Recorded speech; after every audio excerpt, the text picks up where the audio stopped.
Welcome back. Time for this morning's Focus. Now, it's been called the oldest profession in the world, but modern-day governments are still struggling on how best to deal with it. I'm talking, of course, about prostitution.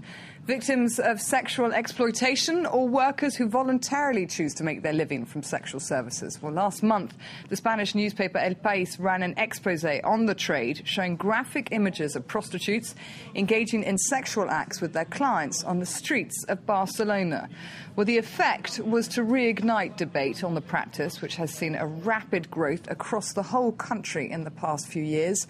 Government ministers and human rights activists have been locked in a dilemma over how best to deal with the issue, whether to legalise the profession and impose strict regulations or to ban it outright.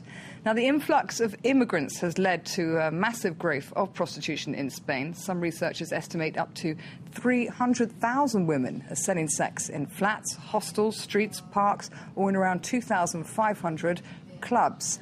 Now, around 90% of sex workers come from countries like Brazil, Colombia, Nigeria, Romania or Russia. Many have been lured to Spain and Europe by human traffickers and forced into prostitution through threats, beatings and rapes. Well, I'll be discussing all the issues with Sarah Morris, our Madrid correspondent, who will be talking to us, as well as the wider issue of human trafficking with the UN's Alexia Tevor, who is a crime prevention expert, after we've watched our France 24 team in Spain's report on prostitution there. La Colonia Marconi is a quiet residential neighbourhood in Madrid, where a lot of families with young children live. But a few metres away from these buildings, it's a different neighbourhood, an industrial area where dozens of prostitutes work around the clock. In Spain, prostitution is not a criminal offence, but nor has it been legalised. Residents have accused the local council and the government of being indifferent to the problem. Miguel Angel tells us that finding used condoms on the street is an everyday occurrence. We want prostitution to be legalised so that prostitutes practice their trade somewhere where they don't bother the public, far away from residential areas, children's playgrounds and schools. We need some kind of regulation. Public transport, including the school bus, use this route daily, and residents are in a constant battle to gain control of the area.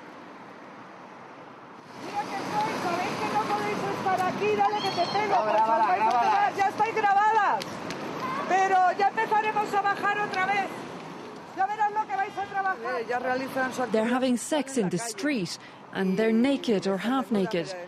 We're trying to stop them doing it in front of the kids. As with this neighbourhood, the debate sparked feelings of outrage nationwide when these photos, taken in the centre of Barcelona, were published in the newspaper El País. Some MPs would like prostitution to be legalised so that these activities can be under surveillance.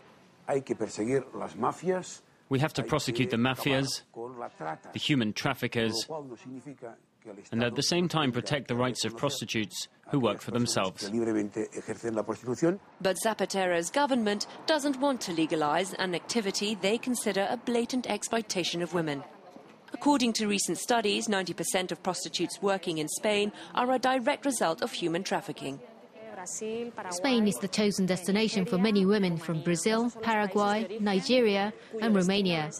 Today's prostitution is a result of the sexual exploitation of women through human trafficking. Because of that, I think it's something that can't be legalised. Calle de la Montera, in the centre of Madrid. Marlene tells us that she'd like to quit prostitution.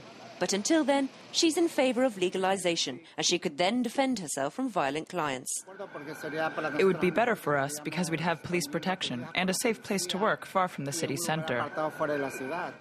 According to the results of a recent poll, 25% of the male Spanish population admit to having had sex with a prostitute at least once in their life.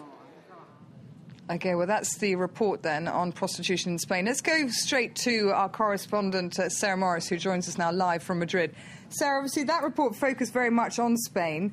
Why is the problem so bad in Spain, then, in particular? Well, it's basically because of the legally grey area and the high tolerance of prostitution that there is here in Spain. Although prostitution is not actually legal and you can't actually intimidate or force somebody into prostitution, selling sex in itself is not a crime and it's very tolerated by Spanish society. There are clubs all up and down the motorways with neon lights. They are brothels, and there is a lot of prostitution that goes on in the very centre of Barcelona and the very centre of Madrid and in the other big cities. Now, how far do Spanish police's powers go to intercept in these brothels, then, if indeed the brothels, from what I understand, are illegal, but prostitution is not? How far do police powers go to stopping the sex trade? Well, really, the police powers are focused on breaking up human trafficking rings, and the powers may be there, but the resources are not there. There is not really the focus on getting brothels to be closed down, and really they are basically tolerated and very openly functioning. Very little is actually done at a police level. The pressure that has come in Spain has been from local authorities, where residents and shopkeepers have said, really, we can't have this going on in broad daylight in front of children. What can be done? And then powers are being brought to play, but in a very limited way. Okay. And very, very inconsistent throughout Spain. It depends where you live. OK, Sarah, do stay with us. We'll hopefully be checking back in with Sarah. But first I'd like to go then to... Well, now I'd like to go to the UN's Alexia Tevel, who's a crime prevention expert, who joins us on the line. Thank you very much for taking time to talk to us. Sarah Morris just raised the issue there of human trafficking. Indeed, which are the countries that are most sort of the biggest culprits, as such, when it comes to immigrants coming into Spain? Actually, Spain, in the wider framework of Europe, has different trafficking patterns than any other European countries. It's normally dominated by victims from South America, Spain, and also a share of Russian victims. And there was a peak in 2001, which decreased in 2006. So there are also Colombian victims, but they have consistently decreased, and Brazilians and Paraguayans as well. We also find Romanian victims that were increasingly detected in Spain during this decade, and Nigerians have registered a stable trend.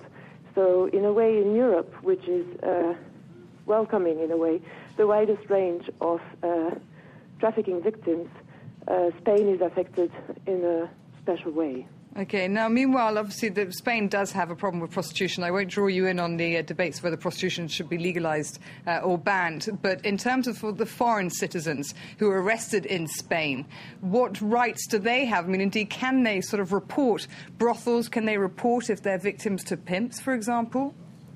Well, the UN Office on Drugs and Crime, for which I work, is working within the framework of the trafficking protocol, and indeed, as the UN, we do not go into the debate whether prostitution should be legalized or not. But the most important thing is really how to take care of the victims as best, or how to take care of people in general as best, and how to protect their rights. So in a way, the most important thing is for Spain, which has the legal framework to combat trafficking in persons, to really focus on protecting victims of trafficking and upholding their rights. OK, now, not going into, of course, the debate on whether prostitution should be legalised or banned, it has, for example, been banned in Sweden, and it has been legalised in Holland. So based on your research and your capacity of being a crime prevention unit for the UN, which is the solution that seems to be working best in terms of human trafficking, which has managed to drop crime rates of the Sweden or the Dutch case? Well, in a way, it's really linked to their national situation and their national specificities. So somehow the government of Sweden has decided to criminalize prostitution, and in a way they have implemented activities to combat trafficking and make sure that victims are taken care of. So in a way their point of view is that through criminalizing prostitution they reduce the demand, whereas other countries which have legalized prostitution feel that then they have a better understanding of the situation, and they are able to protect women who decide to go into this business. So in a way, there is no best solution. There is just the best solution for a specific situation.